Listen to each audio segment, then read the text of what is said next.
Hi everyone, welcome back to the Mary C channel. Today is a special episode. I have a surprise.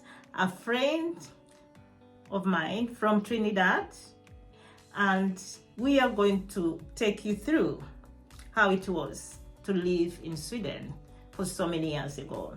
Hi, I'm Mary C's friend and I am from Trinidad and Tobago, and my name is Carola. I'm so happy to be here in her channel, representing her and supporting her.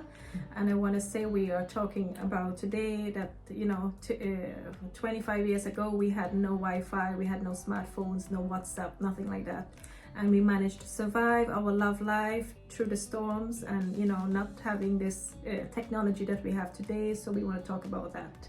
So keep you up to date soon again. We both moved to Europe from different countries. And me from Uganda. And I'm from Trinidad. Yes. And finding our way here in Sweden wasn't a joke. My dears, we didn't have Google Maps, like I said, no smartphones, but we made it. And like today, we are taking life for granted with all this technology. But it wasn't easy. Yeah. So today we are going to share the funniest and the most frustrating and the most real moments from the day before and before internet ever came out, and how we survived it. So this is what we're going to take with us next. So my dears, if you are interested in this kind of stuff, grab some tea or some juice or a glass of water. And if you have ever gotten lost without Google Maps and any technology, please sit back and watch. Let's start with myself. As for me, when I met my husband, the first communication was one-to-one. We met at the place of my work, and we liked each other. Okay. The second communication was the fax, because when he came back to Sweden, he was traveling, he was a tourist. But when we got my number and fax number, so he faxed me, through work. I didn't have my own fax, but And how long you have to wait for that fax? That fax, I think it took he had to come back. And I think it took about 3 days. 3 days. Okay. Yeah, and he faxed me. Actually, I didn't expect it. It was, unexpected. Okay. I didn't, someone from Sweden.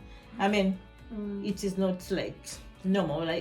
Normal. It's not common that somebody just communicates like that. But anyways, he sent me a fax, and then from there, that's when the communications, started. So we could arrange calls. I could, call him, through a friend. My friend had a landline, and then at times how do you call them? The phone booths. The phone booths. Yeah, that was the communication back then, and it was patience and anticipation. There was love, there was passion. So I didn't have any problem with that. I didn't have any alternatives. So, And you just waited there. I was just waiting and waiting and waiting, and very happy. You get all excited when you get this fax. Yeah, of course. Like, wow. So waiting, I'm just waiting. And that was back then. It's really amazing with technology today, but for 26 years I'm living now in Sweden, and how I met my Swedish man, it was in Trinidad. He was visiting, and then the communication when he get back is like I have to wait for his phone call, and when he call and I miss the call, it's like I cannot get another call because it's so expensive when they call from so far away. And then the other way, I have to wait for when he write me a letter, and I had to wait 1 month. 1 month before I get a letter, and then when I read it, I get so excited, so happy, and then I have to wait now to write him back, and he have to wait also 1 month. Oh my God! Yeah, so it was really patience. A lot of patience. Yeah, but it keep it like lively, keep you like, you know, in as you say. Anticipation.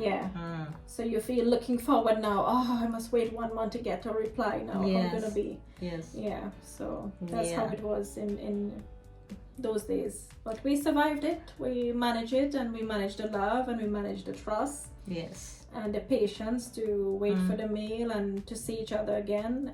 It took some time, but how long did it take? I took 6 months before I come to Sweden and visit, and then after the writing of the letters and the phone calls, and because it's a 6 hours difference in the time, so like when I'm going to bed, it's like when he will be calling, and it will be like, you know, so that's the problem with the time difference.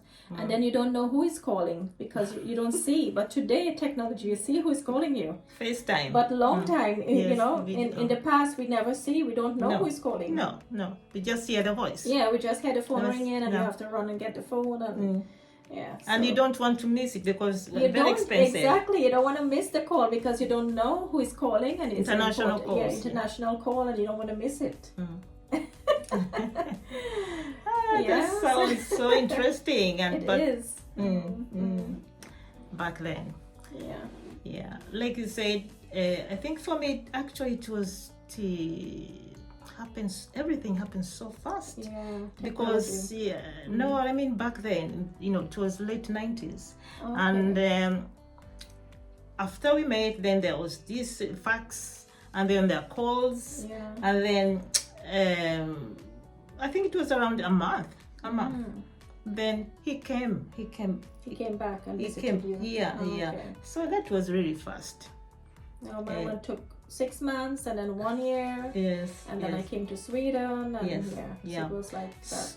So as for me, it took 1 month, then he came back to Uganda, and then we had to, you know, learn, you know, about each other. So we got to know about each other like for a month, and then he came back to Sweden. Then I had to come also to visit, to get to know him, you know, Sweden, their life, you know, their life in Sweden. But was not a big change for you to leave Uganda and come to Sweden? Yeah, it was. But you know, because you know there was this passion and the love, so I didn't think so. You know, I didn't you know put so much energy in that, like thinking like I was not there was no negativity. I was just like, okay, so you had the love and the passion. Very much, I didn't have the love, but I had the passion. There's a difference.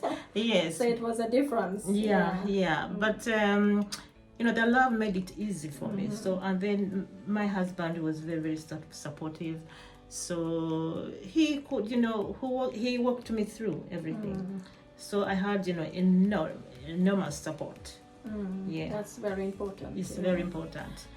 And then when I got here, it was the weather was challenging because I think I came. When you came in summer? Or in April. In April, it's spring. So it was in still spring. A bit cold. So it was, you know, it was gray. I was not greeted, you know. You were not flowers. welcome. My husband gave me flowers, of course. That time he was my fiancé. Right. So flowers, but I mean, apart from those flowers, it was gray. No blossoms. It was quite not so welcoming. I mean, the weather. I'm talking about the weather. And anyway, we had to go and, you know, buy some things, you know, like the trench coats, the jackets, just to fit in, not to freeze. What about you? No, when my Swedish man took me here, it was like in summertime. So he really tricked me because he brought me here the best time. So when I came to Sweden, I was like, wow, it's so beautiful, and the people are so friendly, and the sun was shining, and we can go to swimming and go to his friend's summer house, and it was really a nice experience. But then after a time, when I get to learn more about, you know, the Swedish culture with the different weather, then I realized, wow. But it was fun because it was first time for me to experience winter. So for me, like the little flakes are coming the first time for snow, I ran out and it was not no snow, it was just little flakes. But for me, I get all excited because, you know, but then while living so long, you get tired of it, but it's... Yeah, then let's talk about the technology. Let's get back to the technology. Yeah, okay. So how are you communicating then? Because you came here and mobile phones. No, we just communicated by letters and just telephone calls every day. We try to communicate like once for the week with a telephone call. No, what I mean is like when you came to Sweden, which kind of communication? Because I understand you went to school studying Swedish and all that. How are you communicating? No, how did you find your way? No, he took me. He drive me to the school and pick me up and like that. And then I learned to take the tram and go myself. Yeah, but how did you know? How did you know? Like the timetable, you know, like this. Yeah, I read the timetable and know the train times when to take it, and I get mixed up in the direction because I didn't know which is north and south and which way to go, so I already get mixed up. Yeah, and then I get lost, and then I have to ask people how to get to this area, and then they tell me, oh, you go to the other side and take the other train to the other way. And so it was no Google Map, no GPS, nothing like that to look up anything. No. Yeah, but then what about what language did you use? Did you use English or Swedish? I spoke English for the first 5 years. Yes. Yeah. I never, used the Swedish language until after 5 years getting a job, and then I was forced to speak Swedish. But I don't like speaking Swedish, but I have to because I live here. Yes. But it's nice. It's nice to learn a new language, another language. Yeah, you don't feel left out because you are like into the society and learn a new language. So, yes. So let's talk about how we managed life. You know, like hobbies, like free time, watching movies, and Well, I can start with hobbies. When I came to Sweden, all I do is just be in the kitchen, cooking and baking. And those days never have any the Wi-Fi and the smartphone to just get a recipe. So I had to use the cookbook and get the cookbook going, and then I had my own recipe book that I bring all the way from Trinidad. So I had my own recipes there. So I just was to look through my recipes and do my cooking and baking. So that was a bit of my hobbies. And then looking movies. Yeah, but most of the movies was in Swedish, and it was difficult to really understand the Swedish language. So, my dear friends, so what do you say about technology? How would we survive without technology? Well, I can say us who have never really, brought up with technology, I would say that it makes us stronger because we are not really depending on technology to make our day and to make our progress and by getting attention. But it have changed the world in so many different ways because the new generation today is so independent and depending on technology. But for us, from our generation, I don't think we have that craving that we must have our telephone, or we can survive it. We can wait for like a week, 2 weeks and know that okay, our friends are there, our family are okay. So if we don't hear from each other, or so I would say it make us stronger. I concur. Yes. So my dear friend, so what do you miss? So what do I really miss in today's technology world, and comparing from our time in the late 90s, is that we had more communication. We look up to each other. We actually look at each other when we walk the street. If a guy pass or a lady pass, we would actually look each other from head to toe. But today, no one looks at anyone. No. Everyone is like walking the street and their head is like down in the phone. And when they get into the bus, nobody looks up to see who is coming. If it's a crazy guy coming to shoot anyone or do anything crazy, nobody pays attention because everybody is into this, you know, into their phone. Yes. So for me, I miss the times before and having the open, you know, communication and actually seeing face to face. So that I really miss. Yes. Let me add that I miss that too, but at the same time I appreciate technology because now you can just make a call, and then if you want to see someone, if you like you've arranged something, or you really want to see if you trust this person, you can just say, just switch on video. Just switch on video and see what you are saying. I mean, if they're real, the person behind is real. You know, it's very easy, like, you know, texting and writing and that, and then you don't know how, you know, the body language, you know, how they talk, and I mean, even if it's family, even if you see, even if someone's telling you they're sick, and then you can always check how they're doing. Just say put on video, or where are you? Just put on video. So it's a balance, but of course I think it has to be a balance. Technology, and then this one-to-one is very important, like you said. Technology is more like you want to control. It's like controlling the world, controlling everyone. Yeah. But people doesn't see this. We are all being controlled. We are all being looked. I mean, you don't think someone is looking at you, but they are. So we all have like an ID on our phone. So wherever you go, you are targeted. I mean, nobody knows it, but it's there. So that's why smartphone came along, but people don't understand it. So I can recommend leave the smartphone at home and go do your shit and come back. And my friend, what are we doing now? We are using smartphone. Yeah, we are doing smartphone to do our program. Yes, of course. But I mean, when you want a life without smartphone, like if I want to go to the forest, I like to go camping.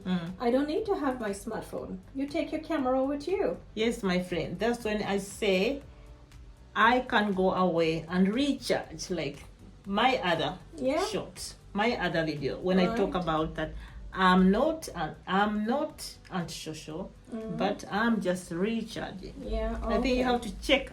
For those who haven't seen that video, please check it out. Okay. Yeah. Yes. My dear friends. Yes. My dear friends. We didn't have Google. No. We didn't have social media, no internet, smartphones, but we survived.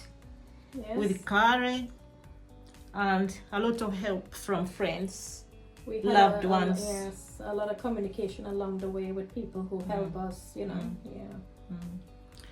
So then I have to thank you too, my friend. Yes, it was a pleasure joining Mary C in her program. Yes. So looking forward to see more of your, you know, videos. Yes, and looking forward to bringing you back to my show. Thank you so much. Yes. So, my friends, family, if this story has touched you, please make a comment, and then let's see if you have similar experiences. Then we can share about life between being a foreigner migrant with Sweden.